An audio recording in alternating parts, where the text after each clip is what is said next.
ITI technical master channel पर एक बार पुनः मैं आप सभी का स्वागत करता हूं।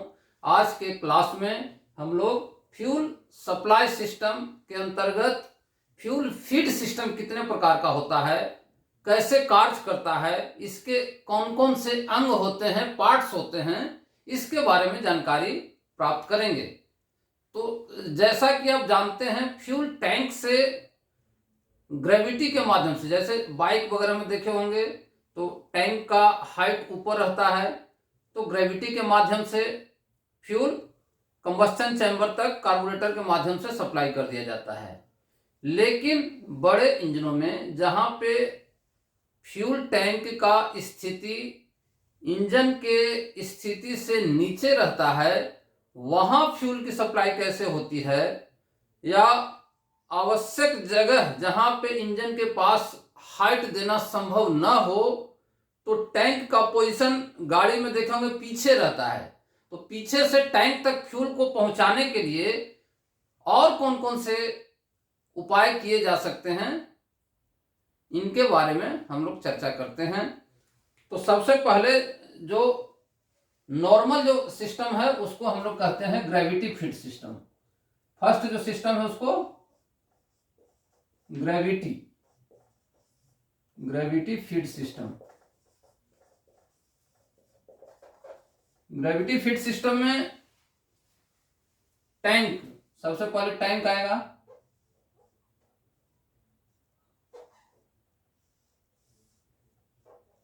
टैंक, फ्यूल टैंक,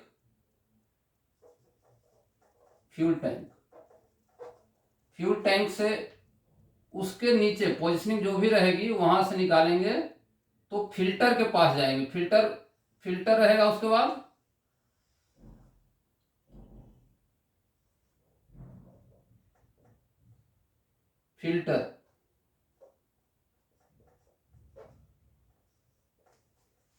फिल्टर के बाद कार्बोरेटर में जाता है फ्यूल।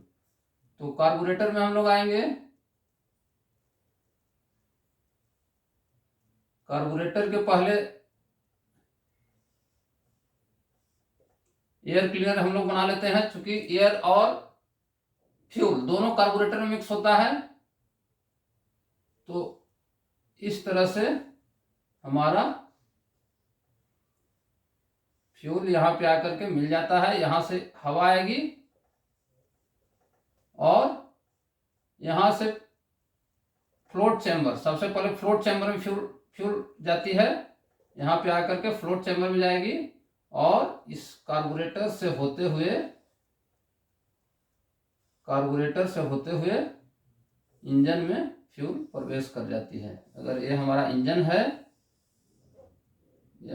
है, तो इंजन के सिलेंडर के अंदर फ्यूल प्रवेश कर जाती है। इस तरह से इधर से एयर आएगा, एयर यहां से आएगी फ्यूल, ये हमारा फ्यूल फिल्टर हुआ।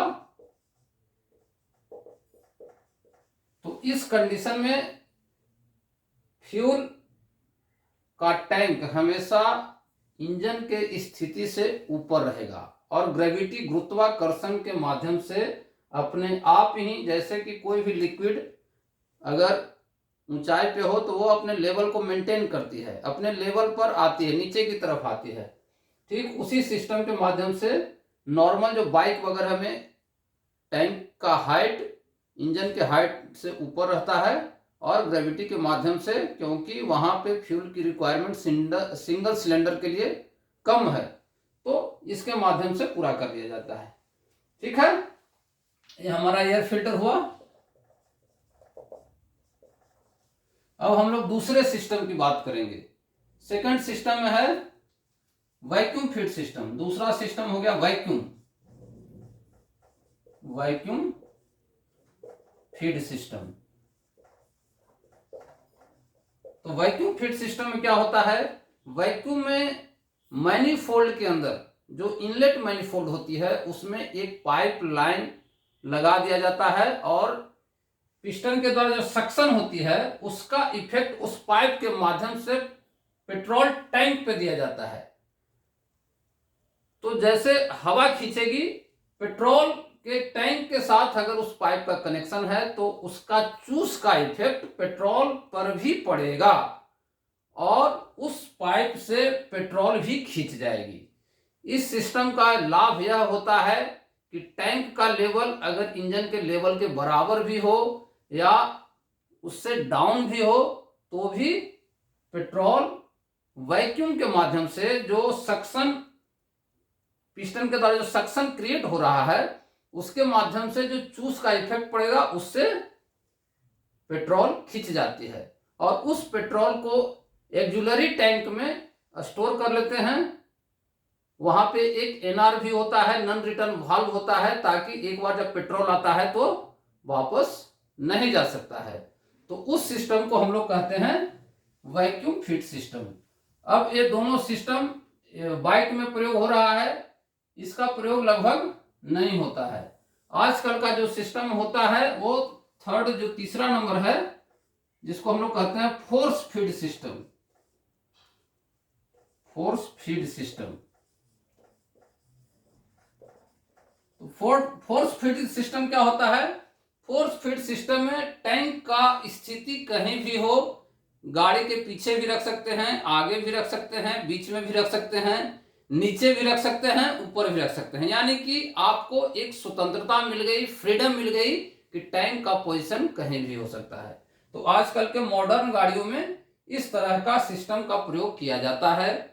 पूर्व में भी जो बड़ी गाड़ियां थी, जो मल्टी सिलेंडर इंजन की गाड़ियां थी, उसके लिए हम लोग फोर्स फीड सिस्टम का ही प्रयोग करते थे।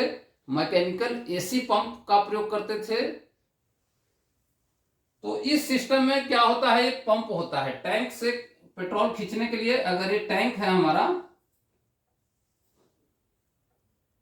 ये टैंक है, तो पेट्रोल खींचने के लिए आजकल तो सबमर्ज्ड पंप, पेट्रोल टैंक में ही पंप का प्रयोग कर दिया जाता है। पेट्रोल टैंक के अंदर ही इलेक्ट्रिकल पंप रहते हैं,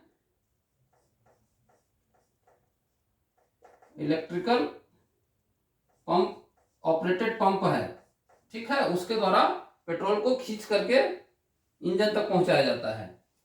तो पंप के माध्यम से यहाँ पे सबसे पहले फिल्टर का यूज कर लिया हम लोग। फिल्टर यहाँ भी रहेगा और उसके बाद पंप का प्रयोग करेंगे। यहाँ पे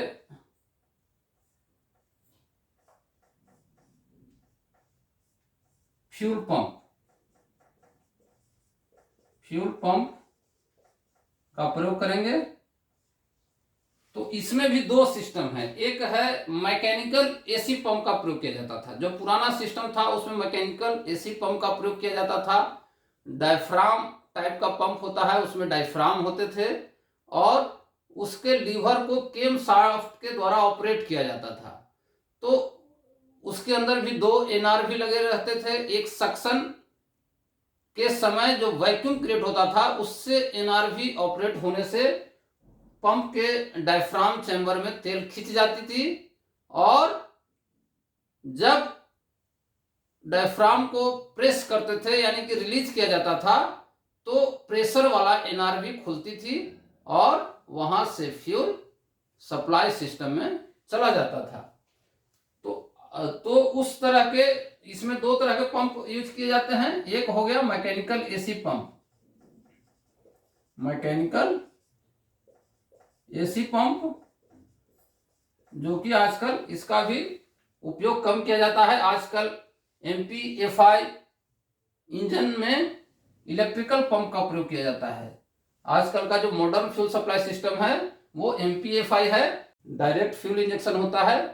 PDI यानी कि पेट्रोल डायरेक्ट इंजेक्शन या GDI gasoline direct injection system का प्रयोग किया जाता है। उसके लिए हम लोग दूसरा जो पंप है उसको इलेक्ट्रिकल पंप कहते हैं।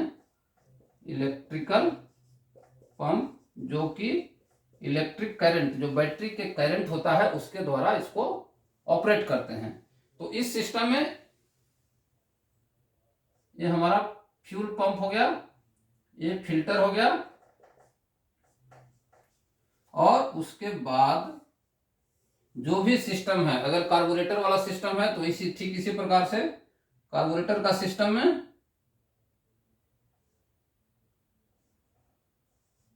पहले हम लोग फिल्टर बना देते हैं, एयर फिल्टर। ये एयर फिल्टर हो गया, और एयर फिल्टर से होते हुए हमारा फ्लोट चैम्बर से डायरेक्ट कार्बोरेटर में होगा, और यहां से टू इंजन इस तरह से इंजन में चला जाएगा। यानी कि फीड सिस्टम 3 प्रकार का होता है, जिसमें सबसे जो सिंपल है वो ग्रेविटी फीड सिस्टम है। सेकंड नंबर पे है वैक्यूम फीड सिस्टम, जो भी आजकल प्रयोग नहीं किया जाता है, और आजकल जो कॉमन है वो फोर्स फीड सिस्टम है। फोर्स फीड सिस्टम में भी एक मैकेनिकल विधि द्वारा है और दूसरा इलेक्ट्रिकल पंप का प्रयोग किया जाता है। मैकेनिकल में डायफ्राम टाइप का मैकेनिकल एसी पंप का प्रयोग किया जाता है, और इलेक्ट्रिकल में इलेक्ट्रिकल विधि से ऑपरेटेड, यानी कि इलेक्ट्रिकल एनर्जी से ऑपरेटेड पंप, जो कि टैंक में ही लगा रहता है, उसके द्वारा पेट्रोल को खींच करके आगे के सिस्टम में SDFI है, MPFI है, या PDI GDI है। तो इस तरह से हम लोग पेट्रोल को आगे खींचते हैं, आगे फीडिंग करते हैं। अगले क्लास में हम लोग अलग अलग इंजेक्शन सिस्टम, MPFI सिस्टम क्या है, SDFI सिस्टम क्या है, गैसोलीन डायरेक्ट इंजेक्शन सिस्टम क्या है, इन सभी चीज़ों की चर्चा करेंगे। Thank you very much. Thank you for watching this video.